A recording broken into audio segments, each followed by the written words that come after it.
Hello guys, good evenings. आज की video में हम गुप्त काल के बारे में बताने वाले हैं, जो मगध साम्राज्य प्राचीन भारत में कई वंशों ने राज किया था, जिसमें से एक गुप्त वंश भी था। तो आइए हम गुप्त वंश के बारे में क्वेश्चन कुछ शुरू करते हैं। क्वेश्चन शुरू करने से पहले अगर आप हमारे चैनल पे न्यू है तो चैनल को सब्सक्राइब कर दें और बेल आइकन को प्रेस कर दें। अगर वीडियो अच्छा लगे तो वीडियो को लाइक कर दें। तो चलिए क्वेश्चन को हम शुरू करते हैं। पहला क्वेश्चन है, किस गुप्तकालीन शासक को कविराज कहा गया है? श्रीगुप्त, स्कंदगुप्त, चंद्रगुप्त द्वितीय, समुद्रगुप्त।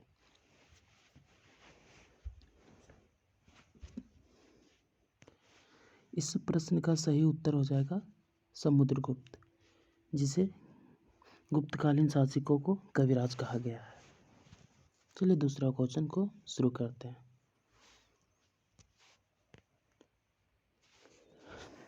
आपका अगला प्रश्न है, निम्नलिखित में से कौन सा नाटक कालिदास ने नहीं लिखा था?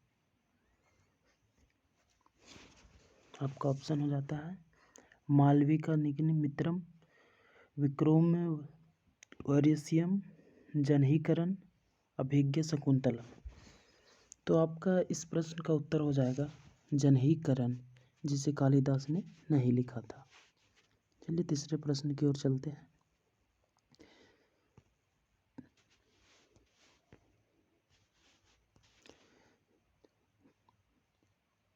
गुप्तकालीन सिक्कों का सबसे बड़ा ढेर कहाँ से प्राप्त हुआ था?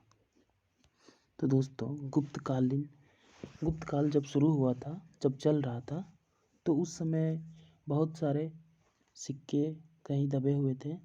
तो बाद में गुप्तकालीन का ढेर सारा सिक्का कहाँ पे प्राप्त हुआ था? तो पहला ऑप्शन है आपका बयाना भरतपुर, तिगवा मध्य प्रदेश, देवगढ़ झांसी, भूमरा मध्य प्रदेश। तो इस प्रश्न का सही उत्तर हो जाएगा बयाना भरतपुर, जो कि राजस्थान में है, जहाँ गुप्तकालीन सिक्कों का ढेर प्राप्त हुआ था। चलिए अगली प्रश्न की ओर चलते हैं। तो आपका अगला प्रश्न है, गुप्त किसके सामंत थे? गुप्त वंश शुरू होने से पहले गुप्त किसके शासन थे? तो गुप्त वंश शुरू होने से पहले गुप्त कुषाणों के शासक थे। समझ गए दोस्तों, कुषाणों के सामंत थे, कुषाणों के सामंत थे। ठीक है, चलिए अगली प्रश्न की ओर चलते हैं। आपकी अगली प्रश्न है, गुप्त शासकों द्वारा जारी किए गए चांदी के सिक्के कहलाते थे? तो आपका ऑप्शन है पन, कांसर, पन, दीनार, रूपक। तो इस प्रश्न का सही उत्तर हो जाएगा रूपक। जो गुप्त शासकों द्वारा चांदी के सिक्के जारी किए थे वो कहलाते थे रूपक। ठीक है दोस्तों, चलिए अगली प्रश्न की ओर चलते हैं। आपके अगली प्रश्न होगा, अमरकोश के लेखक अमर सिंह किस शासक के दरबार से जुड़े थे? तो जो पुस्तक थी अमरकोश, उसके लेखक अमर सिंह गुप्त काल में किस शासक के दरबार से जुड़े थे? तो ऑप्शन है समुद्रगुप्त, चंद्रगुप्त प्रथम, चंद्रगुप्त द्वितीय, स्कंदगुप्त। ठीक है दोस्तों, तो आइए इस प्रश्न का उत्तर जानते हैं। इस प्रश्न का सही उत्तर होगा चंद्रगुप्त द्वितीय, जो अमरकोश के लेखक अमर सिंह उनके दरबार से जुड़े थे। चलिए अगली प्रश्न की ओर बढ़ते हैं। आपका अगला प्रश्न है, गुप्त सावंत 319 ईस्वी से 320 ईस्वी को प्रारंभ करने का श्रेय किसे दिया जाता है? ठीक है दोस्तों, तो आपका ऑप्शन हो जाते हैं स्कंदगुप्त, समुद्रगुप्त, चंद्रगुप्त द्वितीय और चंद्रगुप्त प्रथम। तो इस प्रश्न का सही उत्तर होता है चंद्रगुप्त प्रथम, जो 319 से 320 गुप्त सावंत को प्रारंभ करने का श्रेय दिया जाता है। चलिए हम अगले प्रश्न की ओर बढ़ते हैं। गुप्त काल में उत्तर भारतीय व्यापार निम्नलिखित किस एक पतन से संचालित होता था? तो गुप्त काल में भारतीय व्यापार का एक पतन जो था वो किस से संचालित होता था? तो आपका ऑप्शन हो जाता है ताम्रलिप्ति, भंडोज, काम्बरे, कल्याण।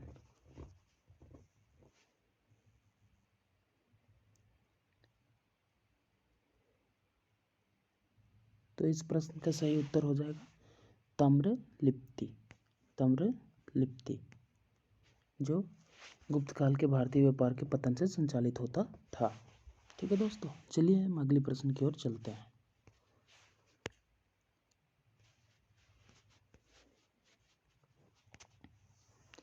अगली प्रश्न है आपका,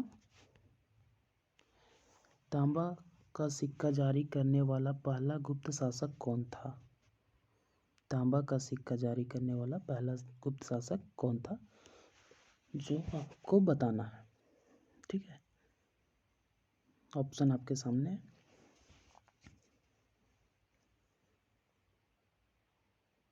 तो तांबा का सिक्का जारी करने वाला पहला गुप्त शासक था रामगुप्त, जो गुप्त शासक थे। ठीक है, जिसने तांबा का सिक्का जारी किया था। आइए अगली प्रश्न की ओर बढ़ते हैं। तो आपकी अगली प्रश्न है, गुप्त युग में भू राजस्व की दर थी। तो गुप्त युग में जो भू राजस्व की दर थी वो क्या थी? तो आपका ऑप्शन है उपज का आधा भाग, दूसरा उपज का छठा भाग, तीसरा उपज का चौथा भाग और चौथा उपज का आठवां भाग। तो इस प्रश्न का सही उत्तर हो जाएगा उपज का छठा भाग। ठीक है दोस्तों, उपज का छठा भाग जो गुप्त युग में भू राजस्व की दर से थी। ठीक है, चलिए अगले प्रश्न की ओर बढ़ते हैं। निम्नलिखित में से कौन सा गुप्त वंश के पतन का कारण नहीं था? तो ऑप्शन है सत्ता के नियंत्रित के लिए आंतरिक कला, दूसरा स्कंदगुप्त के बाद केंद्र की शक्तियों का दुर्बल होना, तीसरा हुन्नों का आक्रमण, चौथा प्राप्तियों शासक का विद्रोह। ठीक है, तो इस प्रश्न का सही उत्तर होगा, तो आपका आंसर हो जाता है सत्ता के नियंत्रित के लिए आंतरिक कला, जो ऑप्शन ए में है। ठीक है दोस्तों, चलिए अगले प्रश्न की ओर हम बढ़ते हैं। आपका अगला प्रश्न है, गुप्त काल की सोने की मुद्रा किसको कहा जाता था? ऑप्शन है दिनार, बी कारसापन, सी निस्क, डी काकिनी। तो इस प्रश्न का सही उत्तर हो जाता है दिनार, जो गुप्त काल में सोने की मुद्रा को कहा जाता था। ठीक है दोस्तों,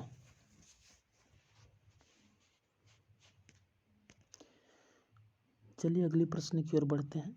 तो आपकी अगली प्रश्न होगी, गुप्त वंश ने किस अवधि में शासन किया था? जो गुप्त वंश थे वो किस अवधि में शासन किए थे? तो आपका ऑप्शन है ए 319 से 500 ईस्वी, बी 319 से 324 ईस्वी, सी 325 से 375 ईस्वी, डी 566 से 597 ईस्वी।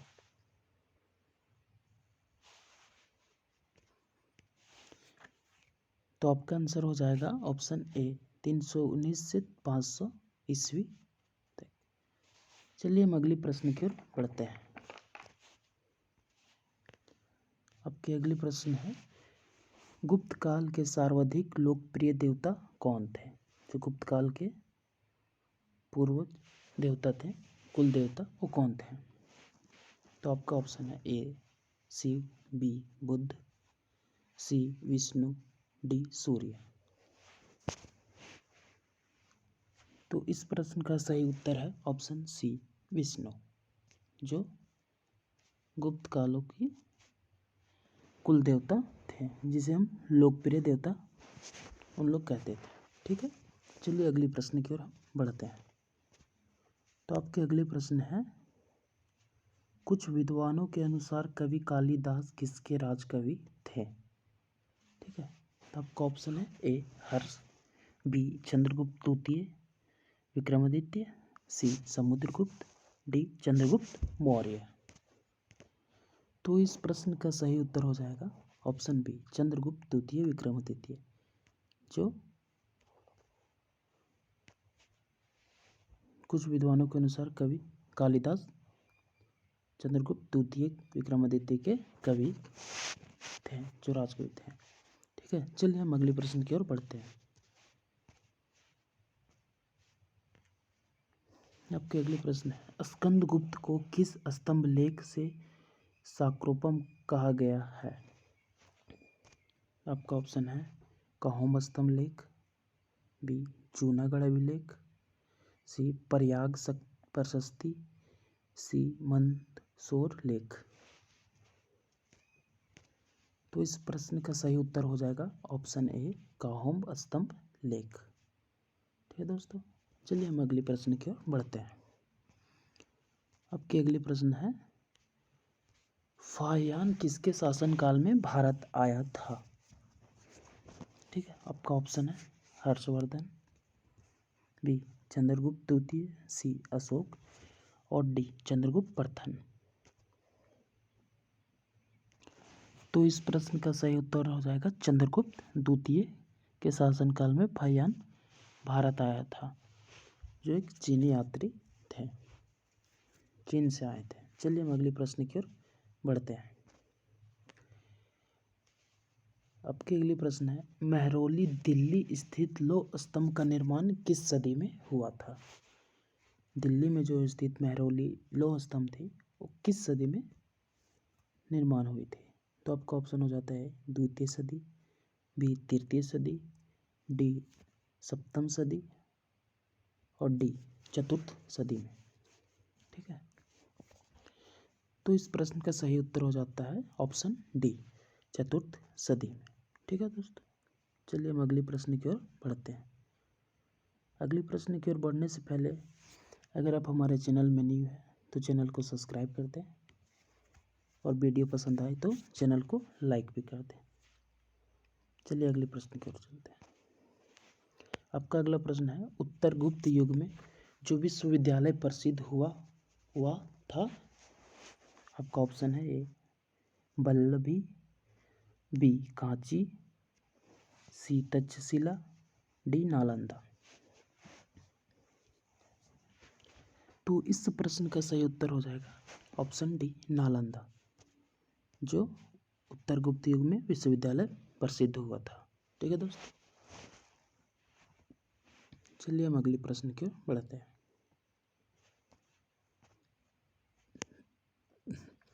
आपका अगला प्रश्न है, फाहियान कहाँ का निवासी था? ऑप्शन ए चीन, ऑप्शन बी बामरा, option C America, option D Bhutan.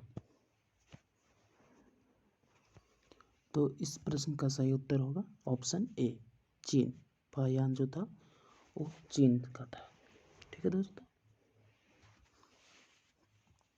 चलिए अगले प्रश्न की ओर बढ़ते हैं। आपका अगले प्रश्न है, कुमार संभव महाकाव्य किसने लिखा था? जो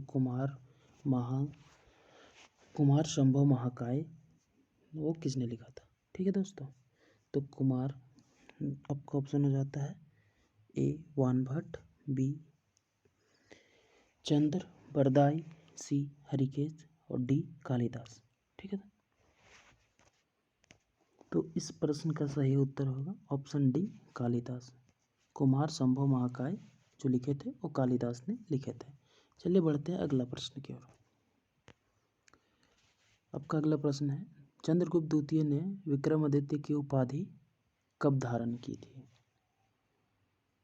ऑप्शन शकों का उन्मूलन करने के बाद, ऑप्शन बी गुप्त सिंहासन पर बैठने के बाद, सी उपर्युक्त सभी, डी चांदी के सिक्के जारी करने पर। तो इस प्रश्न का सही उत्तर हो जाएगा ऑप्शन ए, शकों का उन्मूलन करने के बाद। ठीक है दोस्तों, चलिए बढ़ते हैं अगले प्रश्न की ओर। सेतुबंध का रचनाकार परवर सेन द्वितीय किस वंश का शासक था? सेतुबंध का रचनाकार परवर सेन जो थे वो किस वंश के शासक थे? तब का ऑप्शन हो जाता है ए वाकाटक, बी कन्नव, सी शक, डी सातवाहन। तो इस प्रश्न का सही उत्तर हो जाता है ऑप्शन ए वाकाटक। ठीक है दोस्तों, चलिए अगले प्रश्न की ओर हम बढ़ते हैं। ठीक है दोस्तों,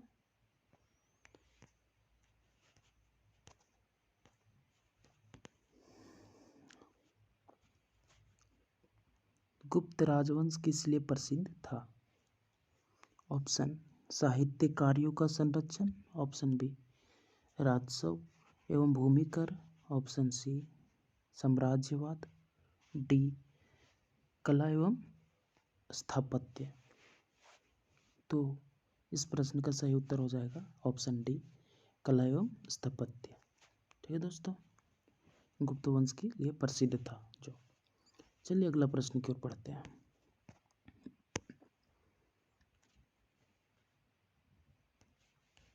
आपका अंतिम प्रश्न है, भारतीय संस्कृति का स्वर्ण युग कौन था? मौर्य काल, बी चोल काल, सी गुप्त काल, डी राजपूत काल। तो इस प्रश्न का सही उत्तर हो जाता है ऑप्शन सी गुप्त काल।